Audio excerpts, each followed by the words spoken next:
بسم اللہ الرحمن الرحیم۔ السلام علیکم۔ حابیل اور قابیل کے 50 سال بعد حضرت حوا علیہ السلام کے گھر ایک بیٹا پیدا ہوا۔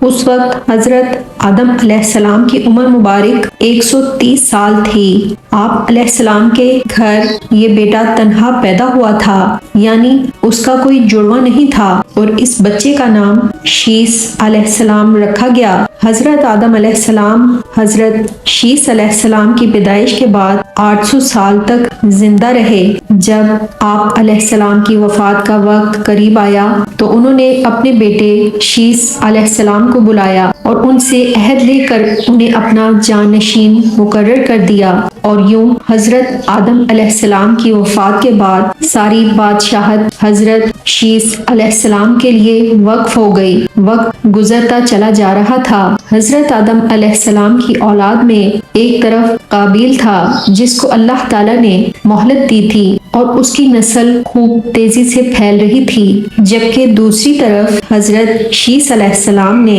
جن کی اتباع حضرت آدم علیہ السلام کی دیگر اولادیں کر رہی تھیں، قابیل اور اس کی اولاد میدانی علاقے میں آباد تھی، جبکہ حضرت شیس علیہ السلام اپنے حامیوں کے ساتھ پہاڑوں پر آباد تھے۔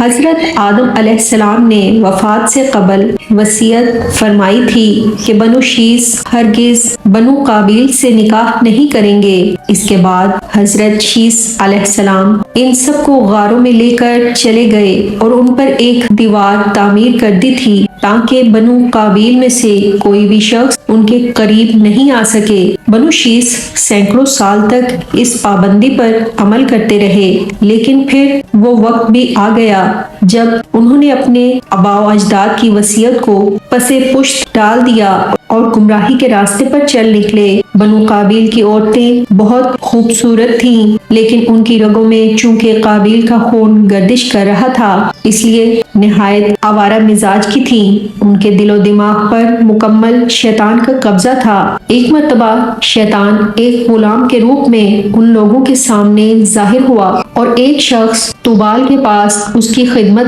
گزاری کے لیے نوکر ہو گیا۔ توبال اس کی خدمت گزاری سے بہت خوش تھا اور اسے اپنے خاص غلاموں میں شمار کرنے لگا تھا۔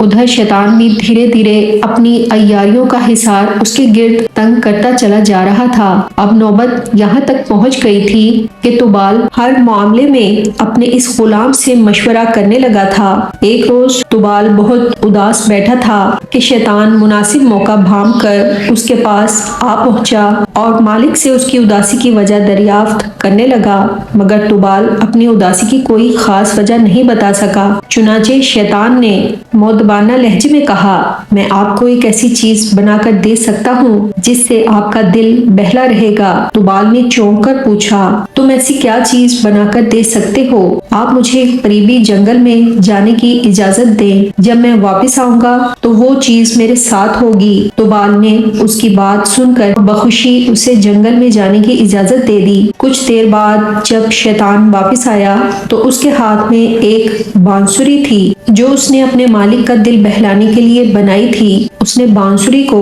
ہونٹوں سے لگایا تو مختلف قسم کے سر اس میں سے پھوٹنے لگے۔ توبال یہ انوکھی تفریح پا کر بہت خوش ہو گیا۔ بانسری نے واقعی اس کی اداسی ختم کر دی تھی اور وہ اس کی لے سن کر جھومنے لگا تھا۔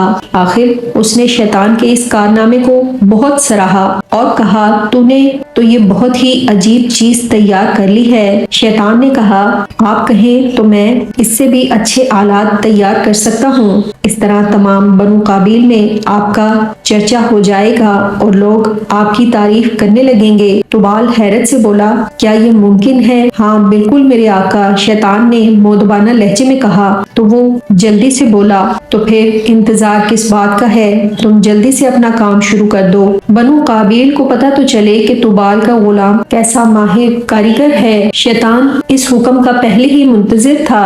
وہ فوراً اپنے کام میں لگ گیا اور کچھ ہی وقت میں ڈھول باجے سمیت مختلف آلات موسیقی ایجاد کر کے اس کے سامنے پیش کر دیے۔ توبال نے آلات موسیقی حاصل کرنے کے بعد اپنے فن کا مظاہرہ کرنا شروع کیا تو بنو قابیل کے لیے یہ انوکھے آلات موسیقی نہایت حیرت انگیز اور پرکشش تھے۔ چنانچہ بات باقی لوگوں تک پھیلی تو ان آلات موسیقی کی مانگ بھی بڑھنے لگی۔ بہت سے لوگ اپنے طور پر بھی ان آلات کی تیاری میں مصروف ہو گئے تھے۔ ادھر شیطان نے ان آلات کو بڑی ہوشیاری سے گھر گھر میں پھیلا دیا تھا۔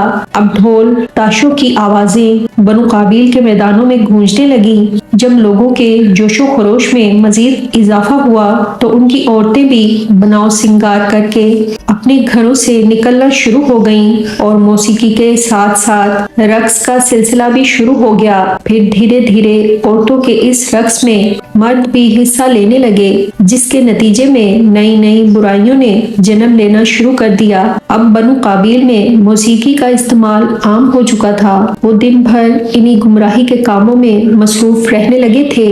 ڈھول تاشوں کا شور اتنا بڑھ گیا تھا کہ آوازیں اب ان پہاڑوں تک بھی سنائی دینے لگی تھیں جہاں بنو شیس علیہ السلام آباد تھے۔ ایک روز بنو شیس علیہ السلام کا ایک آدمی ان آوازوں کا تعاقب کرتا ہوا پہاڑ سے نیچے اتر آیا۔ اس روز بنو قابیل اپنا کوئی جشن کا تہوار منا رہے تھے۔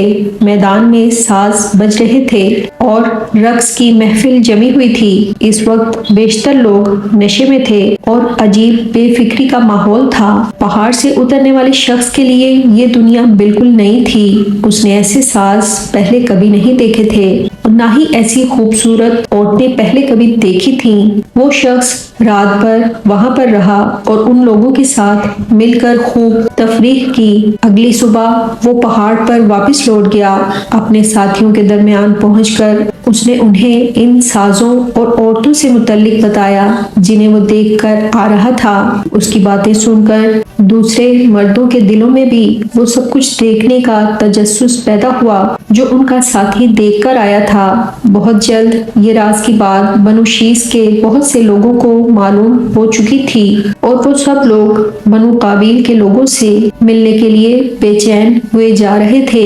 ان کے خیال میں بنو قابیل بہت ترقی کر چکے تھے، جبکہ حضرت شیس علیہ السلام انہیں کسی خاص تعصب کی وجہ سے ان لوگوں سے ملنے سے روک رہے تھے جسے وہ خود پر ظلم تصور کر رہے تھے۔ اس لیے آپس میں مشورے کے بعد یہ سب لوگ ایک ٹولے کی شکل میں پہاڑ سے اتر کر میدان کی طرف چل پڑے۔ بنو قابیل کی ایک خاصیت یہ بھی تھی کہ ان کی عورتیں بہت حسین تھیں لیکن مرد بدصورت تھے، جبکہ بنو شیس کے مرد اپنی عورتوں کی نسبت زیادہ حسین تھے۔